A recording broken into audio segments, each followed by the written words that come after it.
ሰላም ውድ ቤተሰቦቻችን እንደምን ሰንብታችኋል? ከሼልፍ ላይ የተሰኘው ፕሮግራማችን ተጀምሯል። አለምሰገድ አበበ ነኝ። ባለፈው ሳምንት እንደምታስታውሱት በዚህ ፕሮግራማችን ላይ ከአቶ አስጨናቂ አሰፋ ጋር ቆይታ አድርገን ነበር። በዚህ በፋርማሲቲካል ዘርፍ ላይ አሃሪ ወይም አርማወር ሃንሰን ውስጥ የሚደረጉ ምርምሮችና የተገኙ ውጤቶች በተመለከተ ሐሳብ ሲሰጠን አብሮን ቆይቷል። በዚህ በፋርማሲቲካል ዘርፍ ባለፈው ሳምንት ካወራ ነውና እንደ መግቢያ ከተጠቀምንበት አንፃር ስናየው ዘርፉ ብዙ የብር አቅም ወይም የዶላር አቅም ትራንዛክት የሚያደርግበት የሚለዋወጥበት እንደሆነ በመረጃ ላይ ተመርኩዘን አውርተን ነበረ። ለምሳሌ ባሳለፍነው በፈረንጆቹ 2024 በዓለም አቀፍ ደረጃ የነበረው የዶላር ትራንዛክሽን ወደ 235.52 ሚሊዮን ዶላር እንደነበረ መረጃው ይነግረናል። በኢትዮጵያ በንጽጽር ሲቀመጥ ደግሞ በ2024 370.3 ሚሊዮን ዶላር የኢትዮጵያ ሚሊዮን ነው፣ ዓለም አቀፉ ደግሞ ቢሊዮን ነው። በ2025 ኢትዮጵያ የትራንዛክት የምታረገው መጠን ወደ 436.3 ሚሊዮን ዶላር እንደሚያድግ ይገመታል። በዚህ ሐሳብ በዚህ ትልቅ የብር እንቅስቃሴ ወይም ደግሞ የብር ልውውጥ በሚደረግበት ዘርፍ ላይ መነጋገር ለሀገር ኢኮኖሚ እንዲሁም ደግሞ የውጭ ምንዛሪን በማዳን ረገድ ትልቅ ሚና አለው። ከአቶ አስጨናቂ አሰፋ ጋራ ቆይታችን ይቀጥላል። ይህን ፕሮግራም እንድናዘጋጅ ደግሞ አርማወር ሃንሰን የምርምር ኢንስቲትዩት ትልቁን እገዛ አድርጎልናል። በድጋሚ ከልብ አድርገን እናመሰግናለን። ሁለተኛውን ክፍል እየተከታተላችሁ አብራችሁን ቆዩ። አሁን የፋርማሲቲካል ኢንዱስትሪው ተመራማሪው ብዙ ነገሮች ይሰራል፣ ብዙ ነገሮች እንዲወጡ ያደርጋል። ነገር ግን ብዙ የሚሰሩ ነገሮች በተለይ ከጥናትና ምርምር አንጻር ስናየው ብዙዎቹ ሼልፍ ላይ በመንግስትም ጥያቄ በነገሮችም ግፊት ተሰርተው ተግባራዊ የሚደረጉት በጣም ውስን ናቸው። ያው ስታንዳርዱም ሴፍቲም ሊሆን ይችላል። እዚህ ጋር ደግሞ ተመራማሪዎች ሰርተዋቸው ምርምሮቻቸው ሼልፍ ላይ በሚቀመጡ ሰዓት የሆነ እድሜያቸውን የከፈሉበት እውቀታቸውን የሰጡበት ገንዘብ የወጣበት ብዙ ነገሮች ባክነው የመቅረት ነገር አላቸው እና እንደ አንድ ሰው ልጅ ወልዶ እንደ መሳም ነው ወደ ፕሮዳክሽን ወደ ጥቅም ሪሰርቾች ሲቀየሩና ምንድነው በዘርፉ ላይ ያለው እንደ ሀገር ተግዳሮት እና በዚህ ላይስ እንደው የተወሰነ ዳሰሳ ጥናትን በፋርማሲቲካል ዘርፉ እንዳደረጋቸው የተወሰኑ ሐሳቦች አሉኝና እንዴት አድርጎ ማየት ይቻላል? ልክ ነው። የምርምር ስራዎች የተሰርተው ያው ሼልፍ ላይ መሆን የለባቸው። ወደ ፕሮዳክት የሚቀየሩት መቀየር የሚችሉት በእርግጥ ሁሉም ወደ ፕሮዳክት ይቀየራል ማለት አይደለም። መቀየር የሚችሉት ወደ ፕሮዳክት ተቀይረው ኢንፑት መሆን መቻል አለባቸው እና ለዛ ራሱን የቻለ ኢንኩቤሽን ሴንተር መኖር አለበት። ያ በላብ ስኬል የተሰራው ነገር ስኬል አፕ ተደርገው ደግሞ በኢንኩቤሽን ሴንተሩ ላይ ማደግና ወደ ኢንዱስትሪ ከመሸጋገሩ በፊት እንደዛ አይነት እንትኖች መዘጋጀት አለበት። በእርግጥ አሁን ያ በሂደት ላይ ነው ያለው። ባህሪ ብዙ እድሎች ያሉ ይመስላሉ። አሁን የኢንኩቤሽን ሴንተርን ለማቋቋም የላቦራቶሪ ማደረጃጀት በአዲስ መልክ መሆኑ እንደዚህ ቀጣይ ነገሮችን በሰፊው ለማሰብ እድል የሚሰጡ አይነት ነገሮች እየመጡ ነው። ግን በእርግጥ በበፊቱ አልተደረጉም። ይሄ ግን መደረግ አለበት። የሚያስፈልጉ ግብአቶችን ለስራው የሚሆኑትን ማሟላት የግድ ነው። ስለዚህ እነኚህ ነገሮች አሟልቶ ወደ ፕሮዳክት የሚያድጉትን ፕሮዳክት እንዲያድጉ ማድረግ የሚቻልበት እድል ስላለ በዚህ ላይም በትኩረት መስራት እንደሚያስፈልግ ነው እኔም የሚታየኝ። ሌላው ከጤናው ከሚያግዙ ዘርፎች አንዱ እንግዲህ የዘመናዊው ምርምር መነሻ የዘመናዊ ሕክምና መነሻ ባህላዊ ሕክምናው ነው። ስለዚህ እዚህ ላይም ለባህላዊ ሕክምናው ዘርፍ የፋርማሲቲካል ዘርፉ የተወሰነ ጥቅም አለው ብዬ ማምናለሁ። ከዚህም አንጻር መገምገም ያስፈልጋል። ስለዚህ ወደ ውጪ ዓለም ስንሄድ እንደነ ቻይና አንተም የተማርክበት ቻይና በዚህ በባህላዊ ሕክምናና በባህላዊ እውቀቶች ላይ ብዙ ሰርተው በባህላዊ ዘርፍ ብቻ የሚያክሙ የሕክምና ማዕከላት አሏቸው። ምንድነው ስለሰሩበት ነው። አንድ ሰው ለሕክምና ሲመጣ በባህላዊ እናክም በዘመናዊ እናክም ተብሎ ተመርጦ እንዲታከም አቅም የተፈጠረበት ነው። ስለዚህ እነዚህ እዛ ካያቸውም ነገር ስንነሳ እኛም ሀገር ያንን ነገር ማምጣት ይቻላል እና ከዚህ አንጻር ብዙ ነገሮችን ማንሳት አለብን ብዬ ማምናለሁ። ምን ያህል አቅም ይሆናል ፋርማሲቲካል ዘርፉ ለባህላዊ ሕክምና? የትራዲሽናል ሜዲሲን ያው የሞደርን ሜዲሲን መነሻ ነው። ስለዚህ ያ ነው ያ ፕራክቲስ አድጎ ነው ወደ ሞደርን ሆኖ አሁን የምናያቸውን ዘመናዊ መድኃኒቶች መገኘት ምክንያት የሆነ። ስለዚህ መነሻው ከዛ።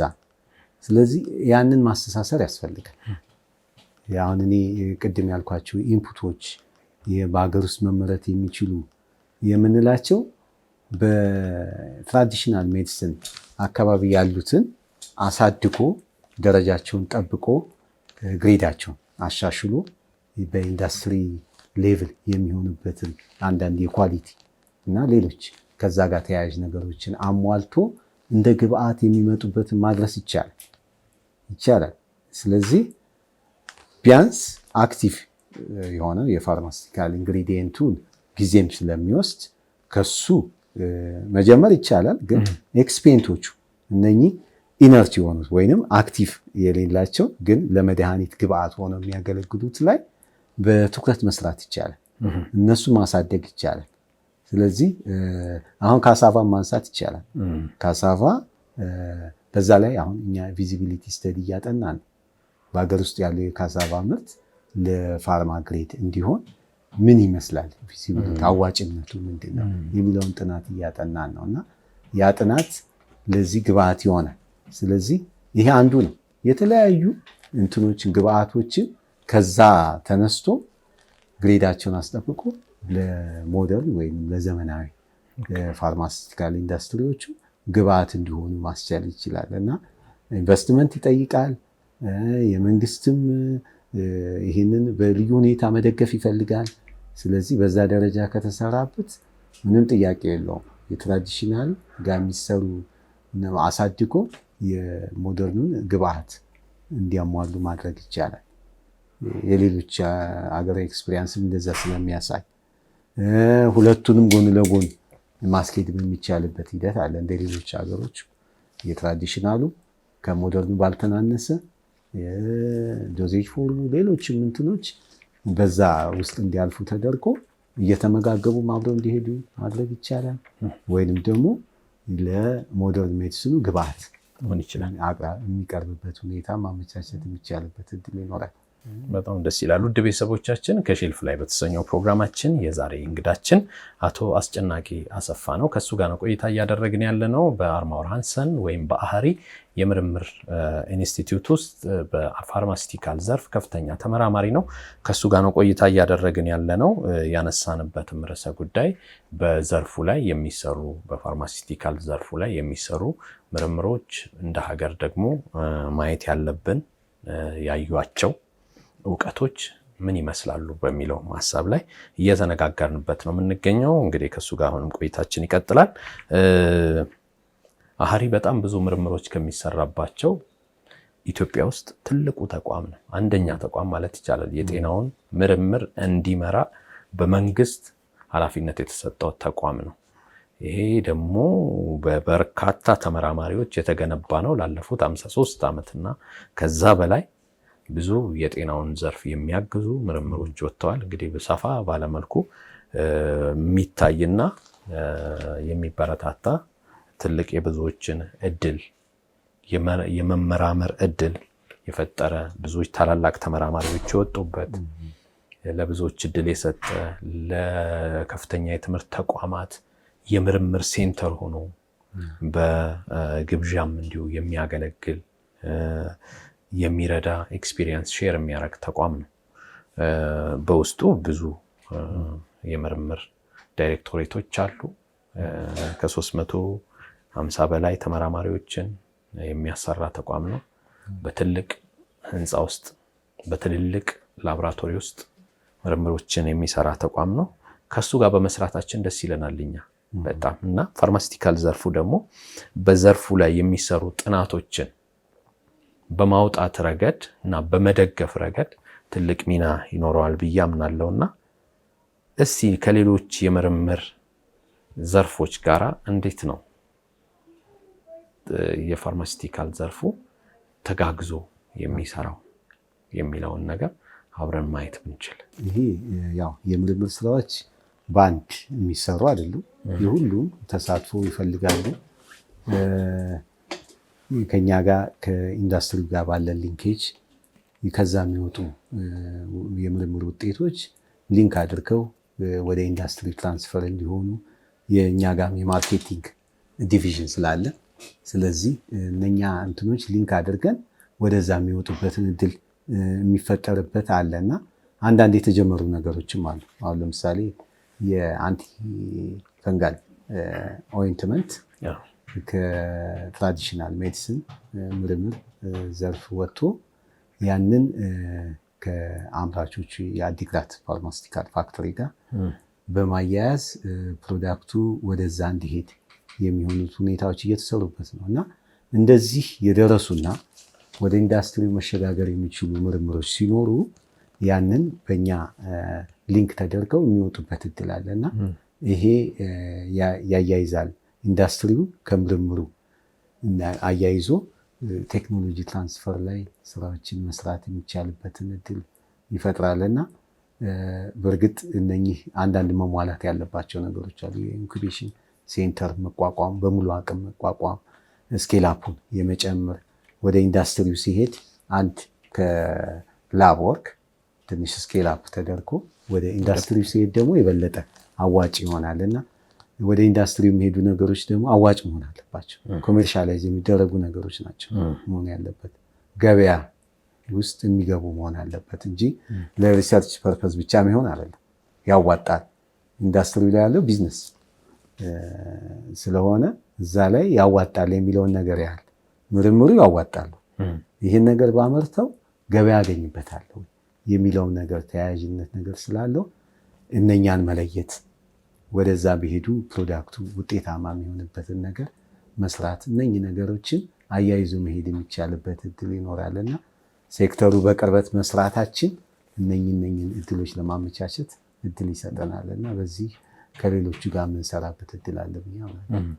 አሁን በዚህ በማላሪያ ዙሪያ የተሰሩ ጥናቶች በዘርፉ በዚህ በማላሪያ ወይም በወባ በሽታ ዙሪያ ከዚህ ከአህሪ የተሰሩ ጥናቶች በጣም ውጤታማ የሆኑ ጥናቶች በዓለም አቀፍ ደረጃ ደግሞ ሽልማትም ያገኙ ተመራማሪዎች ያሉበት ነው። እንዲሁም ደግሞ በቲቪ የመድኃኒት ብግርነት ወይም ደግሞ ረጅም የቲቪ መድኃኒትን እየወሰዱ የሚቆዩ ታማሚዎች በአጭር ጊዜ እንዲፈወሱ የማድረግም ስራ እንደዚህ አይነት ትልልቅ ግኝቶች አሉ። ሌሎችም በዚህ ላይ የተሰሩ ነገሮች እንዳሉ ይታወቃልና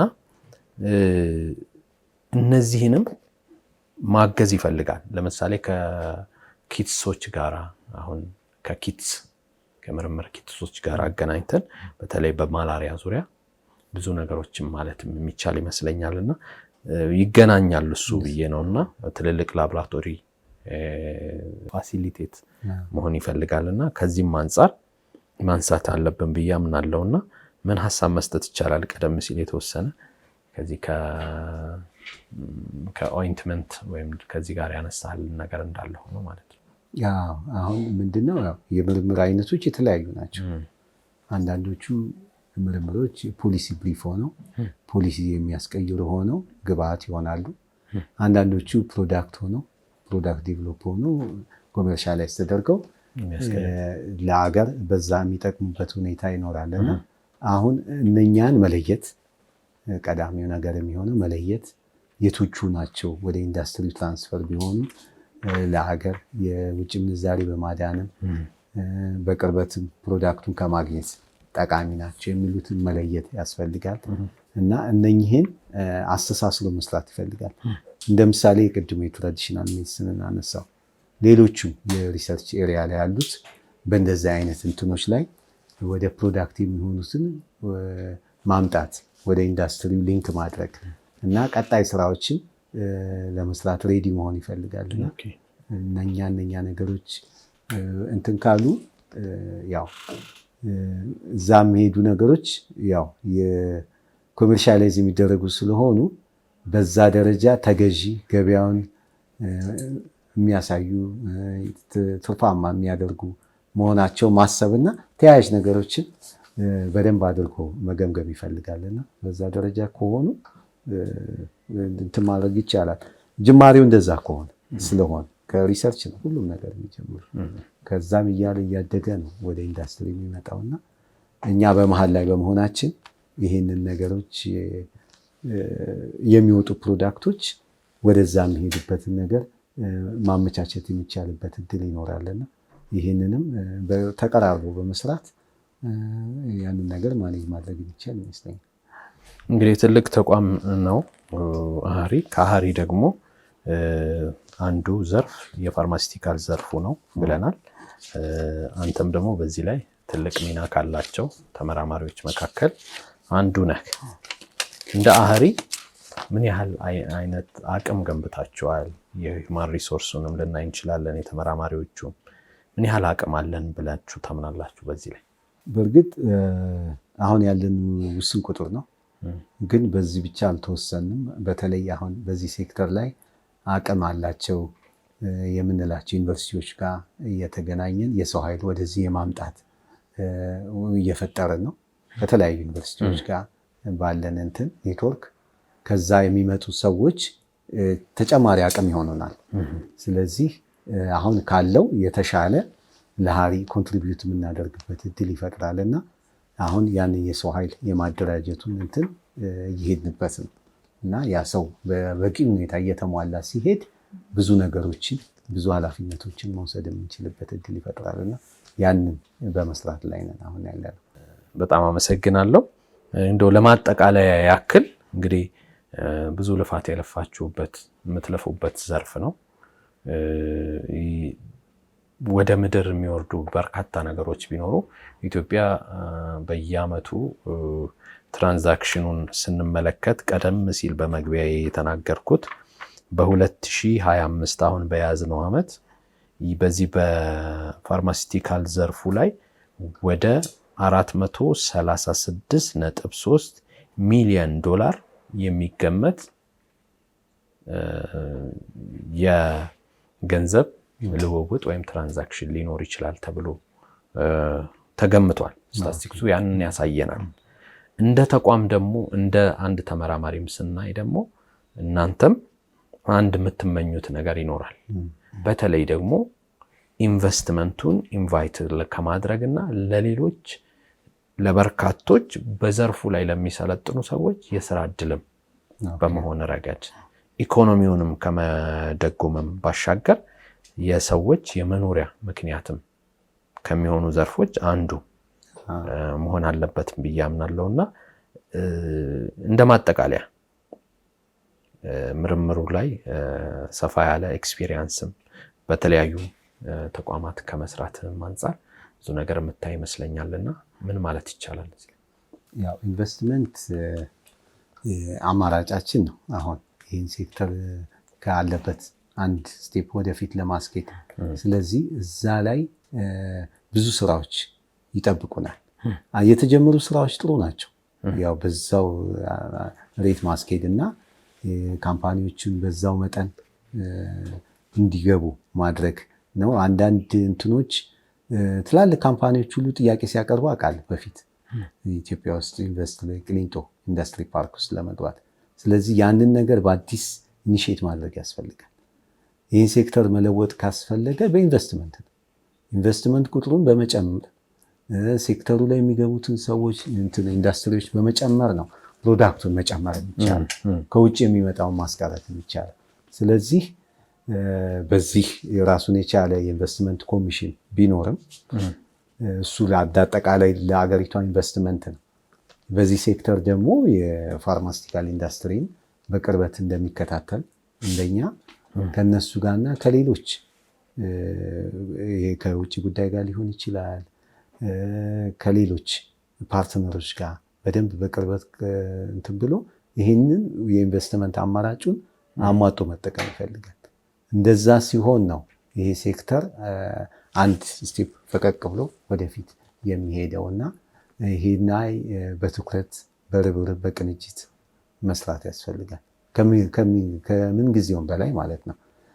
ይሄ እንትን በተለየ ትኩረት መሰራት ይፈልጋል። ያን ካረገን በእርግጠኝነት ሌሎች ይደርሱበትም ማለፍም መጓዝም ይቻላል የሚል እምነት አለ። የሌላ ሀገር ተሞክሮን ያያችሁት አለ? እንደዚህ ብንሆን ብለን እንደ አንድ ማለት በዚህ ዘርፍ ላይ በጣም ብዙ ነገሮችን የሚሰሩ ሀገራት አሉ። ለምሳሌ ቻይና መውሰድ እንችላለን። ሌሎች የዓለማችን በጣም በከፍተኛ ፍጥነት እያደጉ ያሉ ሀገራትንም ልናይ እንችላለን።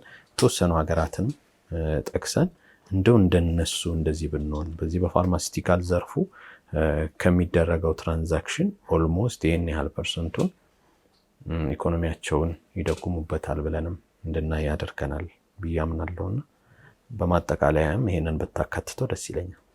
ኦኬ አዎ የተለያዩ ሀገሮች ይህንን ጊዜ አልፈውት ለዓለም ኤክስፖርት የማድረግ አቅም ፈጥረዋል። ግን አሁን የባንግላዴሽን ኤክስፒሪየንስ መውሰድ ይቻላል። እቺ ሀገር ውስን የሆነ ቁጥር ያላት ኢንዱስትሪዎች የነበራት ነች በሆነ አመታት በፊት ማለት ነው። አሁን እንደኛው ደግሞ ኢምፖርት ታደርጋለች። በአብዛኛው ሎካል የሚመረተው ውስን ነበር። ግን አሁን ከጊዜ በኋላ ከ98% በላይ የሚሆን የሎካል ምርቷን ማምረት ችላለች። 2% የሚሆን ብቻ ኢምፖርት የምታደርገው ያውም ኤክስፖርት ሁሉ ታደርጋለች። ስለዚህ እንደዚህ አይነት ተሞክሮዎችን ወደዚህ ማምጣት ያስፈልጋል።